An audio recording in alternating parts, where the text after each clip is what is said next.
الجزء الثاني من الباب الثاني من كتاب لا بطعم الفلامنكو لدكتور محمد طه.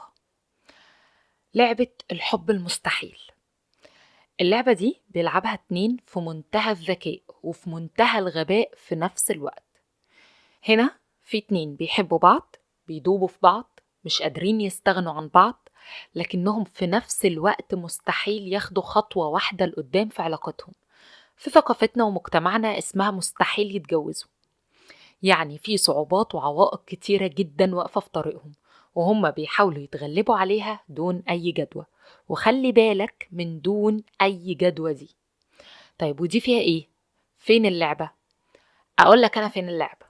الأول مهم نعرف إن أي لعبة بيكون فيها مستويين، مستوى واعي في العقل الظاهر ومستوى غير واعي في العقل الباطن. تصور بقى إن الاتنين دول على مستوى عقلهم الواعي عاوزين يتخطبوا ويتجوزوا كل حاجة، بس من تحت لتحت وعلى مستوى عميق جدا من عقلهم الباطن هم مستعدين يعملوا أي حاجة علشان ما يتجوزوش. وأول حاجة عملوها علشان ما يتجوزوش هم إنهم اختاروا بعض. تصور. أنا شايف دلوقتي حواجبك المرفوعة وعيونك المبرقة ومقدر جدا حجم غرابة ودهشة الكلام، بس خليك معايا. تخيل واحدة مرعوبة من الجواز، عندها تخوفات كتيرة جدا منه، شافت علاقات زواجية فاشلة جدا واحتمال علاقة أبوها وأمها تكون منهم، سمعت عن بلاوي وبلاوي في البيوت، كرهت الجواز والمتجوزين وسيرتهم لغاية ما قررت في أعمق أعمقها إنها مش ممكن تتجوز، وبدأت تنفذ قرارها ده فعلا بس بشكل غير واعي أو غير واعي أوي يعني. تمام؟ تمام. إيه بقى هي أذكى وأمهر طريقة تقدر تمارس بيها قرار عدم الزواج؟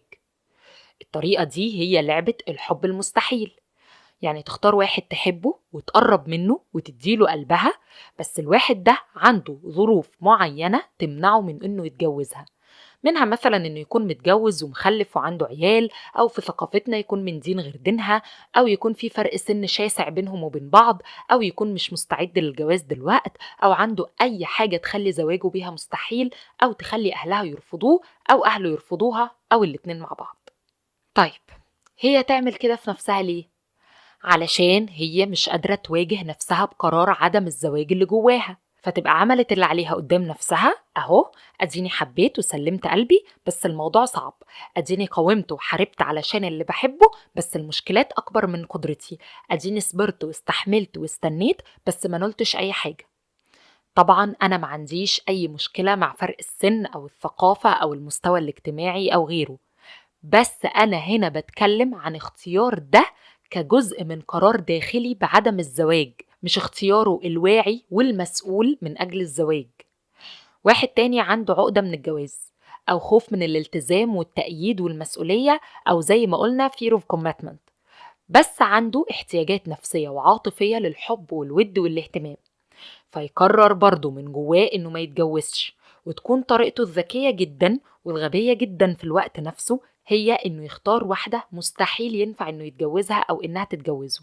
ويا سلام لو كانت هي كمان واخدة نفس القرار وبتلعب نفس اللعبة، يبقى كده كملت واتظبطت، ويلا بينا نحب بعض من فوق ونموت الحب ده من تحت، نحارب ونقاوم من فوق وندور على صعوبات أكتر من تحت، نتقطع ونتعذب من فوق ونتمزج ونعمل دماغ عذاب من تحت.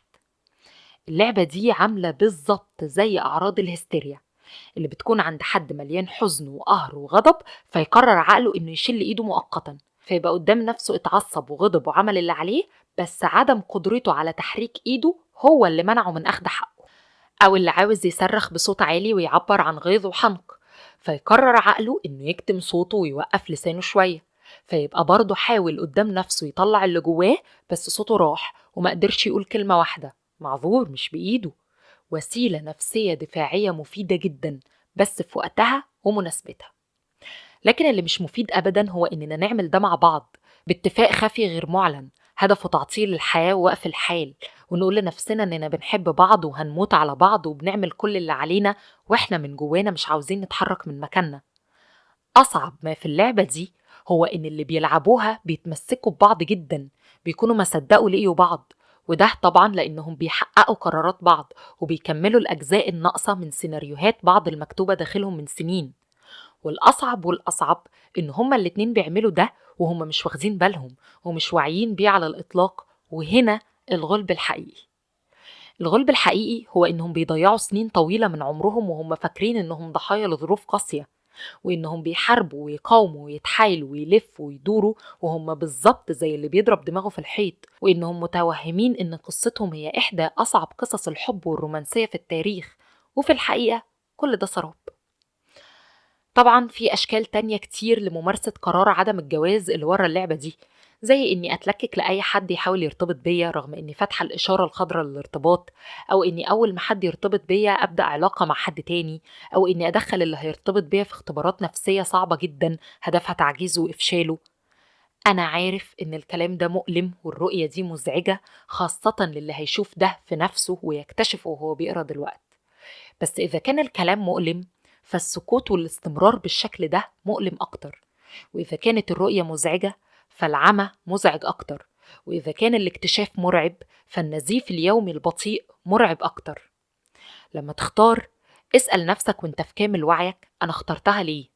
لما تختاري، اسألي نفسك وانت مفتحة عينيكي اشمعنى ده؟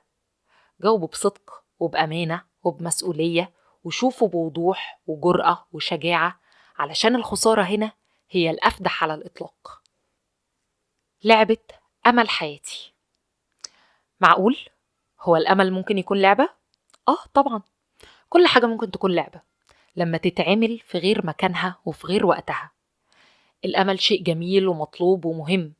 الأمل بيهدئ من وطأة الأيام ويخفف من وحدة الليالي. الأمل بيبعث على الحياة، بس لما يكون في توقيته وموضعه. لما يكون عندك أمل إنك تنجح السنة دي رغم الصعوبات والتحديات، غير لما يكون عندك أمل إنك تصحى بكرة الصبح تلاقي نفسك صغرت 10 سنين. لما يكون عندك أمل إن زميلتك في الجامعة تعجب بيك وتحبك، غير لما يكون عندك أمل إن سكارلت جوهانسون تتصل بيك دلوقتي علشان تتعرف عليك. انت تستاهل طبعا، ما قلناش حاجة، بس ده مش هيحصل. الأمل لا يعني الانفصال عن الواقع، ولا يعني رفع قدميك بعيدا عن الأرض والتحليق في السماء بلا أجنحة، لأنه ساعتها ما يبقاش أمل، يبقى وهم، يبقى هراء، يبقى لعبة نفسية بالغة التعقيد لا تنتهي إلا بإحباط بالغ وشعور عارم بالعجز. من أصعب الأمثلة اللي شفت فيها اللعبة دي هي الفتاة المرتبطة بشخص سايكوباثي مؤذي جدا. هي بتدوق المر حرفيا كل يوم، وبتتعذب بكل أصناف العذاب النفسي والبدني بلا انقطاع. مرة يتلعب بمشاعرها، مرة يوحلها بصفات سيئة وغير حقيقية عن نفسها وهي تصدقها، مرة يحسسها بالذنب علشان يملكها، مرة يقلل من شأنها علشان يسيطر عليها، مرة يبكي ويبوس إيديها ورجليها علشان يصعب عليها ويخليها تتعاطف معاه، ومرات يهددها بالهجر أو الانفصال، وأحيانا بالقتل أو الانتحار. تيجي هي رغم كل ده يبقى عندها أمل فيه، وتبقى مستنية إنه يتغير ويتحسن ويتصلح حاله، وهو ما لم يحدث في التاريخ من قبل ولن يحدث أبدا. جلين جابرد العالم النفسي المعروف بيحذر في كتابه Psychodynamic Psychiatry in Clinical Practice الطبعة 5 2014 الأطباء والمعالجين النفسيين من هذا النوع من السايكوباثيين. بيقول لنا اوعوا تستعملوا معاه طرق العلاج التقليدية، لأنه ممكن يتلاعب معاكم ويغيركم انتم شخصيا للأسوأ. اوعوا تدخلوا مجموعة علاجية هيبوظها ويفركشها ويؤذي أعضائها. اوعوا تاخدكم الحماسة والجلالة وتلعبوا معاه دور المنقذ، مش هتلاقوا اللي ينقذكم منه بعد كده. السايكوباثي علاجه هو استئصاله من المجتمع وحجزه في قسم نفسي بمؤسسة خاصة بتأهيل المجرمين فقط ولا غير. تيجي صاحبتنا المسكينة بقى وتقولك ده هيتغير، أنا عندي أمل، أنا هقف جنبه واساعده، أنا معاه للآخر.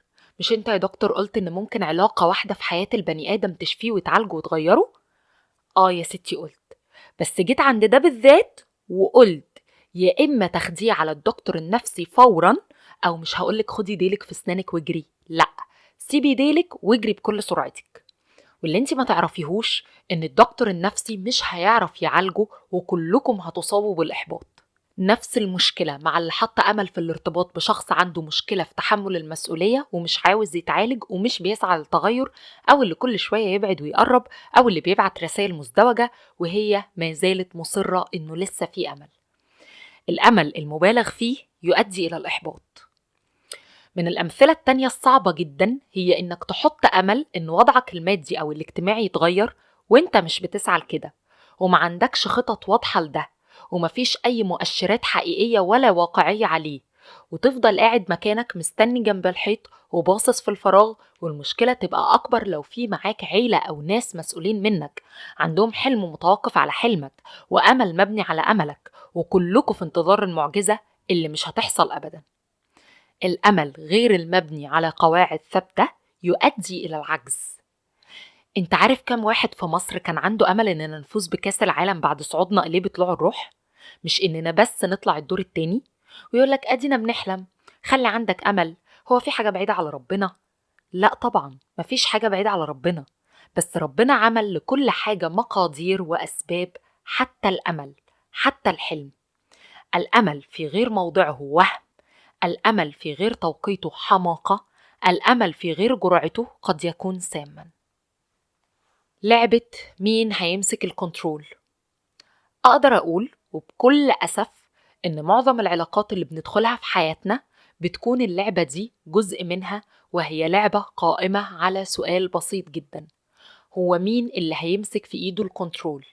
مين اللي هيتحكم في التاني؟ مين اللي هيمشي التاني على مزاجه؟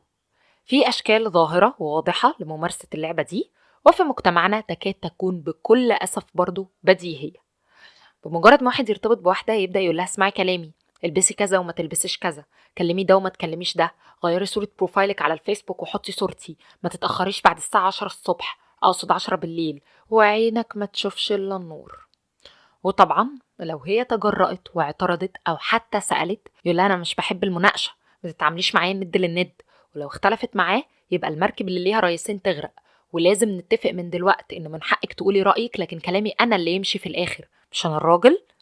طبعا لو راجل، أقصد ذكر حويط شويتين، يقولك أنا أخدها صغيرة ما عندهاش خبرة علشان أربيها وأشكلها على إيدي. في طرق تانية لممارسة لعبة الكنترول بس أخفى وأكثر دهاء، زي إنك تحسس شريكك في العلاقة بالذنب فيبقى مضطر طول الوقت إنه يعمل اللي يرضيك. دي بيستخدمها أحيانا الآباء والأمهات مع أولادهم، وبيستعملها بعض النرجسيين والسايكوباثيين في علاقتهم. وزي إنك تهدد الطرف التاني إنك هتهجره وتسيبه، أو هتأذي نفسك أو هتأذيه، فيقلق ويخاف ويمشي على العجين ما يلخبطهوش. وفي طريقة عجيبة غريبة وخبيثة جدا في نفس الوقت: قوليلي الباسورد بتاع تليفونك. ليه؟ هو أنا أقدر أطلب الباسورد بتاع تليفونك؟ طبعا، أهي خديها. ما تكلميش فلان وفلان علشان مش مستريح لهم. إيه ده؟ ولو أنا طلبت منك الطلب ده هتعمل إيه؟ هعمل كده طبعا، ده حقك زي ما هو حقي. الطريقة دي هي إني علشان أخترق خصوصيتك أكشف لك بعض أسراري، وعلشان أتحكم فيك أسيبك تتحكم في قليل مما يخصني. يعني أرمي لك الطعم علشان أملكك، تحصل كتير بين المخطوبين واللي بيحبوا بعض جديد، إطار خارجي من المساواة والمراعاة داخله انقضاض والتهام شديدين. بعض البنات بمجرد ما تتجوز تصاب بهوس الكنترول، ويبقى جواها صراع نفسي محتدم حوالين مين هيتحكم في التاني، وتختار أذكى طريقة على الإطلاق في كسب هذا الصراع، وهي إنها توحي لجوزها إنها بتسمع كلامه اللي هو أصلا كلامها، واللي هي مرتباه ورسماه ومخططاله، بينما هو يتباهى بذكورته. طبعا الدلع واللعب على وتر العلاقة كمكافأة والنكد اليومي الأزلي كعقاب بينهوا الصراع ده تماما بالضربة القاضية. أما عن استخدام الأطفال في التحكم في أبوهم وإقصائه هو شخصيا عن تربيتهم وحصر دوره في الإنفاق والمتابعة عن بعد، فحدث ولا حرج.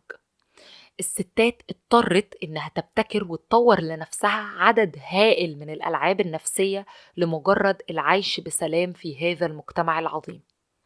بيوحوا للرجالة إن الكنترول في إيديهم، في حين إنهم بيحركوهم زي الماريونات، والاتنين في الآخر ضحايا.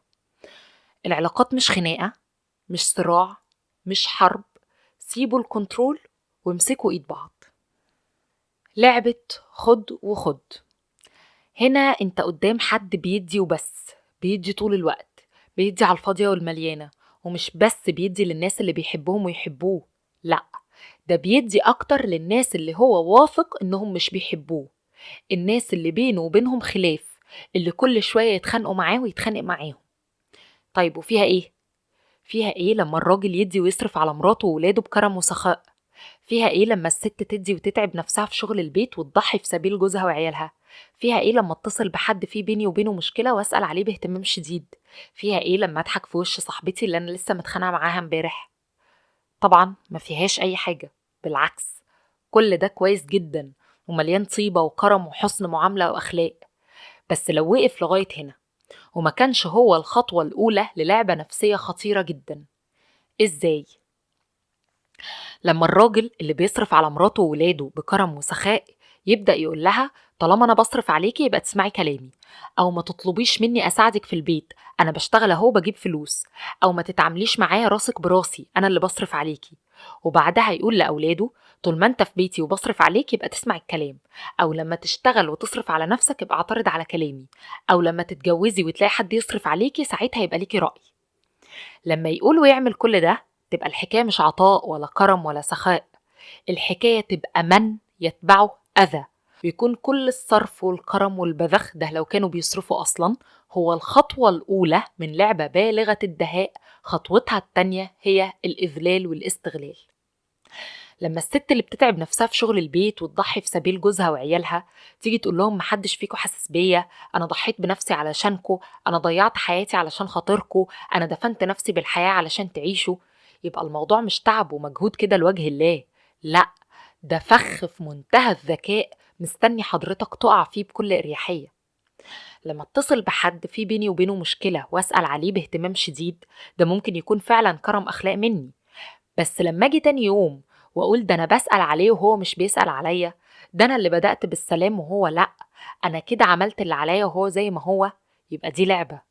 لما اضحك في وش صاحبتي اللي انا لسه متخانقة معاها امبارح واقعد مستنية منها تتغير كده في ثانية كأن مفيش حاجة حصلت، واقول اهو شوفوا بسلم عليها وهي مكشرة ازاي، قلبي ابيض وهي قلبها اسود جدا، هي عادتها ولا هتشتريها، يبقى ضحكتي ما كانتش صافية وكانت جزء من لعبة خد وخد، الأول خد عطاء وبعدين خد أذى. مهم نعرف إن اللي بيعمل اللعبة دي وغيرها مش لازم يكون واعي بيها أو ناوي عليها بوضوح، يعني مش لازم الراجل وهو بيصرف يكون عارف إنه هيجي بعد يومين ويذل مراته وولاده بالصرف عليهم، ومش لازم الأم وهي بتهلك نفسها في سبيل ولادها تكون ناوية إنها تمن عليهم باللي بتعمله علشانهم، ولا لما اتصل بصاحبي اللي فيه بيني وبينه مشكلة أو أضحك في وش صاحبتي اللي متخانقة معاها امبارح أكون قاصد أو قصد ألعب اللعبة دي. كل ده بيحصل دون وعي ودون قصد ودون نية، وغالبا الطرفين بيكونوا أغلب من الغلب، بس مش لاقيين حاجة تخلي لوجودهم معنى ولا حاجة تبرر لهم اللي بيعملوه غير شوية الألعاب النفسية الخايبة دي، ودينا بنتعلمها علشان نكتشفها أول بأول ونوقفها ونخرج منها فورا فورا.